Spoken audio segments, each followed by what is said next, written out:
Ce film, à la base, chers auditeurs, ça devait être une comédie. Pourtant, on en est loin, voire très loin. Qu'est-ce que vous vouliez raconter aux spectateurs, aux auditeurs avec ce film ? Ça devait être une comédie. Parce que je pense que d'abord c'est la genèse d'un projet, on passe par plusieurs couleurs avant de trouver la forme définitive du film, mais c'est vrai que c'était parti en fait d'une anecdote où en fait on avait fait un film, mon frère et moi, qui s'appelle Nue Propriété, Ah oui. qui est un film de Joachim Lafosse avec Isabelle Huppert, et on jouait des frères.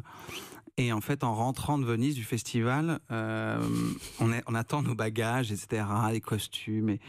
Et j'ai un coup de téléphone, et en fait, du coup, mon frère, par gentillesse, me prend tous mes bagages. Ah oui. Et moi, je parle au téléphone, et lui est derrière en train de galérer avec tous les trucs, les bazars. Et on se retourne et on voit l'équipe en train de rire de cette situation et de trouver ça même un peu douloureux.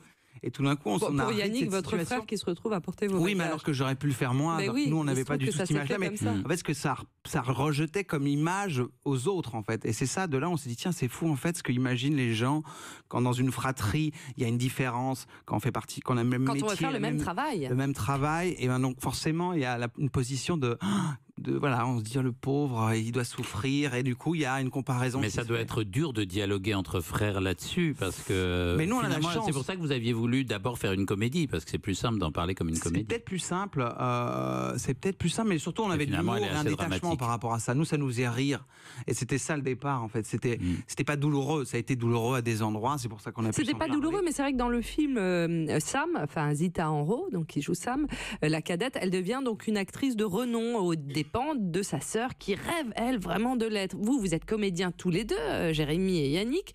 Vous avez connu, vous, la notoriété quand même en premier.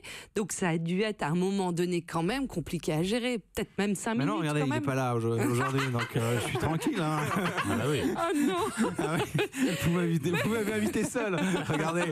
J'ai l'impression de l'entendre crier de la cave. Là, c'est ça. Tais-toi, Yannick, tais-toi. Laisse-moi la place dans la lumière. Mais quand vous étiez petit, vous vouliez faire la même chose, déjà, le même travail, le même boulot.